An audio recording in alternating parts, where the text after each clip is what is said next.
अस्सलाम वालेकुम 8th class. आज आप लोगों का सेकंड लेक्चर है मैथ्स का। आज ये है आपका ट्यूसडे, ठीक है। फर्स्ट 3 डेज़ में हम लोगों ने मैथ्स का काम करवाना होता है, तो आज आप लोगों का सेकंड लेक्चर है। कल हम लोगों ने सेट्स की बेसिक जो इन्फॉर्मेशन थी वो की थी। आज उसके आगे फर्दर अभी हम कुछ डेफिनेशन भी करेंगे, ठीक है। कल हमने बेसिकली डेफिनेशन की थी सेट की, आपकी स्क्रीन पे भी शो हो रही है कि सेट की डेफिनेशन की थी। आगे डिफरेंट टाइप्स के सेट्स को हमने टेबुलर फॉर्म में और डिस्क्रिप्टिव फॉर्म में देखा था कि कैसे लिखते हैं, और उसके बाद हमने सबसेट्स फाइंड करने देखे थे और डेफिनेशन ऑफ प्रॉपर सबसेट्स की थी, ठीक है। सबसेट्स की एग्जांपल की थी और डेफिनेशन ऑफ प्रॉपर सबसेट की थी। अब हमें आगे डेफिनेशन को भी कंटिन्यू करेंगे, नेक्स्ट डेफिनेशन को करना स्टार्ट करते हैं, ठीक है। आप लोगों ने साथ साथ इन डेफिनेशन को अच्छे तरीके से करना है। आपको कॉन्सेप्ट पता होना चाहिए कि है क्या ये, इसको कैसे डिफ़ाइन करना है, ठीक है। तो अभी कल हमने प्रॉपर सबसेट की डेफिनेशन की थी। अब आगे नेक्स्ट चलते हैं। नेक्स्ट पेज नंबर 3 है। पेज नंबर 3 पे सबसे टॉप पे आप लोगों की स्क्रीन पे शो हो रहा है कि remember that. Remember that means कि आपने ये कुछ मेमोराइज़ करने वाली, याद रखने वाली चीज़ें हैं। कि सबसे नंबर 1 पे लिखा हुआ है every set is a subset of itself. कल भी मैंने बताया था, कल वाले लेक्चर में जब हमने सबसेट्स की एग्जांपल की थी तो उसमें मैंने बताया था कि हर सेट जो है अपना ही सबसेट होगा, ठीक है। Every set is a subset of itself, कि हर सेट अपना ही सबसेट होगा। दूसरा नंबर 2 पे लिखा हुआ है कि empty set is a proper subset of every non empty set, ठीक है। जो एम्प्टी सेट है, कल हमने जब सबसेट्स की एग्जांपल भी की थी तो उसमें भी हमने जो पहला सबसेट लिखा था वो एम्प्टी सेट लिखा था। इसमें भी यही बताया हुआ है कि empty set is a proper subset of every non empty set, यानी कि जो एम्प्टी सेट है, खाली सेट है, वो हर जो नॉन एम्प्टी सेट है उसका प्रॉपर सबसेट होता है, ठीक है। कल हमने जो डेफिनेशन की थी, हमने प्रॉपर सबसेट की डेफिनेशन की थी। आज हम इम्प्रॉपर सबसेट की डेफिनेशन करेंगे। प्रॉपर सबसेट का मतलब होता है कि एक बार दोबारा से प्रॉपर सबसेट को सुन लें कि if A and B are two sets then A is said to be proper subset of B if and only if every element of A is an element of set B, but at least any one element of B is not a part of set A, ठीक है। यानी कि ए का वो proper सब, ए और B अगर दो सेट हैं तो उसमें से ए को बी का प्रॉपर सबसेट कहेंगे कि अगर ए का हर एलिमेंट बी का भी एलिमेंट हो, लेकिन बी में कोई एक एलिमेंट ऐसा हो जो सेट ए में ना हो, ठीक है। तो आज इम्प्रॉपर की ये हो गई प्रॉपर सबसेट की डेफिनेशन, ठीक है। आज हमने पढ़नी है इम्प्रॉपर सबसेट की। इम्प्रॉपर सबसेट है if A and B are two sets and set A is a subset of B and B is also a subset of B is also a subset of B is also a subset of set A, then A is called improper subset of B and B is an improper subset of A। मीन्स कि अगर A और B two sets हैं, then A भी subset है B का और B also subset है A का, तो then A and B are said to be improper subset of A and B, ठीक है। यानी कि दोनों ही एक दूसरे के सबसेट हों तो वो दोनों क्या होंगे, इम्प्रॉपर सबसेट्स होंगे, ठीक है। यानी कि जो डेफिनेशन है प्रॉपर सबसेट की उसका रिवर्स प्रोसेस है। इसके बाद आप नीचे देख रहे हैं कि लिखा हुआ है नोट दैट। नोट दैट में नंबर 1 पे उन्होंने लिखा हुआ है कि all the subsets of a set except this set itself are proper subsets of this set. यानी कि ऑल दी सेट, एक जब आप सबसेट्स फाइंड करते हैं किसी भी सेट के, तो उसके सेट के अलावा जितने सब सेट के इटसेल्फ के अलावा जितने ही भी सबसेट बनते हैं that are called proper subsets, ठीक है।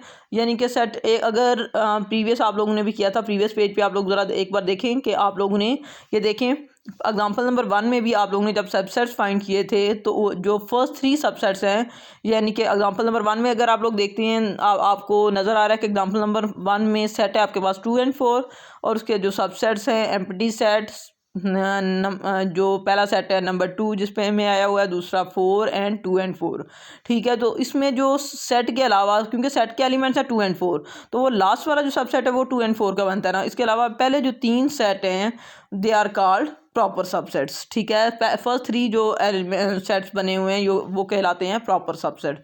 तो यही इसमें एक्सप्लेन किया हुआ है उन्होंने। आगे procedure of writing subsets of a given set, यानी कि सबसेट्स कैसे लिखते हैं ये इसमें प्रोसीजर इसका एक्सप्लेन किया हुआ है। कल हमने इसकी एग्जांपल भी सॉल्व की थी। आज इसको दोबारा एक बार देख लें कि उन्होंने कैसे इनको बताया हुआ है। First of all right empty set, यानी कि सबसे पहला सेट क्या होता है, एम्प्टी सेट। कल भी बताया था कि जब भी आप सबसेट लिखते हैं तो सबसे पहला जो सेट लिखते हैं सबसेट्स में वो एम्प्टी सेट होता है, ठीक है। और अभी हमने ऊपर पढ़ा भी है कि empty set is a subset of every non empty sets, ठीक है। तो देन सिंगल्टन सेट्स वो सेट्स होते हैं जिनमें सिर्फ एक एलिमेंट होता है, ठीक है। A set having only one element is called singleton set. आगे उसी के आगे ब्रैकेट में देखें डेफिनेशन भी लिखी हुई है, set containing one element only is called singleton set, ठीक है। एक सेट जिसमें सिर्फ एक एलिमेंट होगा that is called singleton set. ये सिंगल्टन सेट की इसमें डेफिनेशन भी आ गई है। देन यानी कि सबसे पहले हमने एम्प्टी सेट लिखना है, उसके बाद सिंगल्टन सेट लिखना है। सिंगल्टन सेट वो हो गए जिनमें एक एलिमेंट होगा। Then sets having two elements, यानी कि उसके बाद हमने वो सेट्स लिखनी है जिनमें टू एलिमेंट्स होंगे एंड सो ऑन, इसी तरह यानी कि आगे चलता रहेगा। उसके बाद 3 एलिमेंट्स, अगर मीन्स कि आपका सेट बड़ा है तो फिर 3 and 4 up to so on. Continue till the number of elements becomes equal to the given set, यानी कि लास्ट वाला सेट आपका लास्ट वाले जो सेट में है वो एलिमेंट आएंगे जो आपका गिवन सेट में एलिमेंट्स हैं, ठीक है। उसके बाद नंबर थ्री पे उन्होंने दिया हुआ है every set is an improper subset of itself. Her set जो है अपना इम्प्रॉपर सबसेट होता है, ठीक है।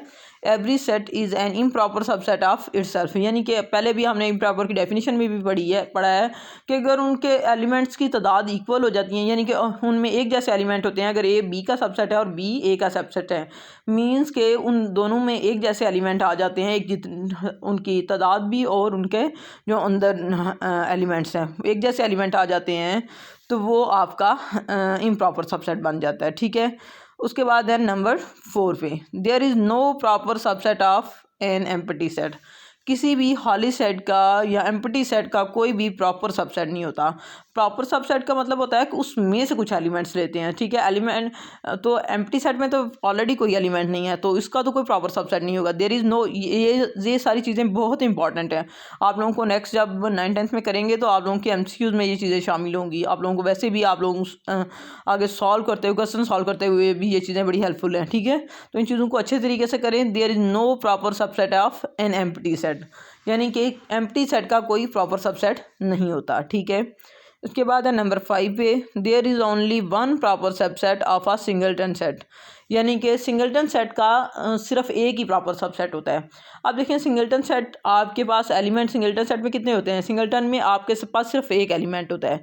और जब एक एलिमेंट वाला सेट आएगा तो सबसे पहले उसका जब सबसेट लिखेंगे तो उसमें एम्प्टी सेट आएगा, उसके बाद वो सिंगल्टन सेट आएगा। तो उन्होंने कहा है कि एक ही सबसेट होता है सिंगल्टन सेट का, तो वो कौन सा होगा, एम्प्टी सेट, ठीक है। एम्प्टी सेट सिंगल्टन सेट का जो सबसेट होगा वो एम्प्टी सेट होगा, और सिंगल्टन सेट का एक ही सबसेट होता है, ठीक है। सिंगल्टन सेट का एक ही सबसेट होता है आपके पास। एंड देन उसके बाद नेक्स्ट डेफिनेशन है पावर सेट, ठीक है। Power set a set containing all possible subsets of a given set A is called power set of A and is denoted by P of A, यानी कि a set containing all the subsets of a given set is called power set of A। Means के पहले तो हमने subsets find किए थे, ठीक है। तो अब पावर सेट वो सिर्फ सबसेट्स थे, ठीक है। तो अब उन जो सबसेट्स हैं उनको भी अगर एक सेट में कन्वर्ट कर देते हैं तो वो आपके पास पावर सेट बन जाता है, ठीक है। वो जो सबसेट्स होंगे उनके स्टार्ट में भी ब्रैकेट लगाएंगे और उनके एंड पे भी ब्रैकेट लगाएंगे तो वो भी एक सेट बन जाएगा, तो उस सेट को क्या कहेंगे, पावर सेट, ठीक है। क्योंकि पहले ऑलरेडी हमारे पास सिर्फ सबसेट्स थे। अब पावर सेट्स में यानी कि सेट्स का भी हमने एक सेट बनाया है, तो वो क्या होगा, power set of power set.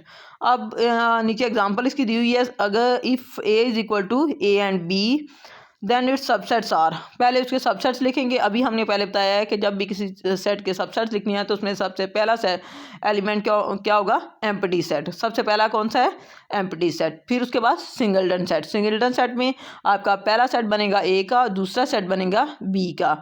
उसके बाद सिंगलटन सेट के बाद टू एलिमेंट्स वाले वो ए एंड बी, यानी कि 4 इसके सबसेट बनेंगे। अब अभी मैंने बताया है कि जो सबसेट्स होंगे उनको भी जब एक सेट की फॉर्म में लिखेंगे तो वो आपका क्या बन जाएगा, पावर सेट। तो आपके पास आ जाएगा पावर सेट ऑफ ए, जिसको डिनोट कर रहे हैं पी ऑफ ए से, which is equal to empty set, singleton set A, singleton set with B and set with A and B. और इसके आप देखें, आप यहाँ पे जब आप पावर सेट लिख रहे हैं तो आपने स्टार्ट में भी ब्रैकेट लगाई हुई है और लास्ट पे भी ब्रैकेट लगाई हुई है, कर्ली ब्रेसेस, ठीक है। तो ये भी आपके पास एक सेट की फॉर्म में आ गया है, ठीक है। अब आज आप लोगों ने दो चीज़ें की हैं, एक तो इम्प्रॉपर सबसेट और दूसरी पावर सेट की डेफिनेशन। ये दो डेफिनेशंस की हैं। दूसरी वो चीज़ें हैं जो रिमेंबर दैट मीन्स कि आपको याद रखने वाली हैं, जो नेक्स्ट आपकी ये जो इन्फॉर्मेशन है नेक्स्ट आप लोगों के क्वेश्चन करते हुए हेल्पफुल रहेंगी, ठीक है।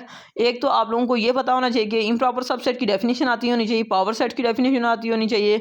नेक्स्ट कल हम जो है एक्सरसाइज 1.1 करेंगे, उसमें हम लोग ये सबसेट्स फाइंड करेंगे, पावर सेट्स फाइंड करेंगे, ठीक है।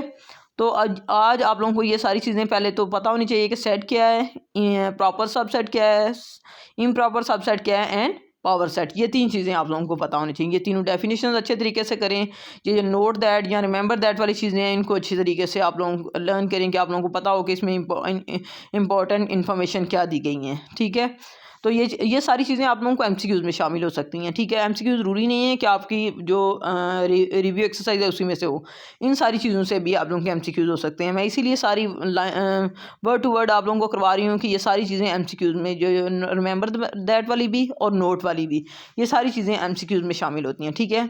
आज की डायरी आप लोगों के लिए यही है कि आप लोगों की ये जो प्रीवियस आप लोगों ने जो डेफिनेशंस की हैं वो अच्छे तरीके से आती हूँ और इसमें जो भी इन्फॉर्मेशन है आप लोगों को पता हो, ठीक है।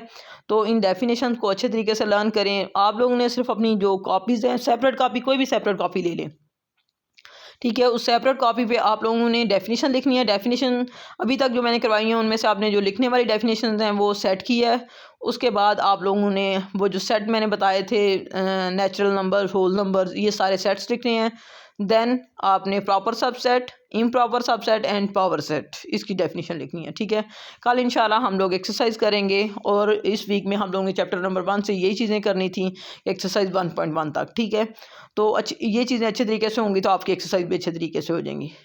ओके बेटे, आज के लिए ये डायरी है। ओके, अल्लाह हाफिज़।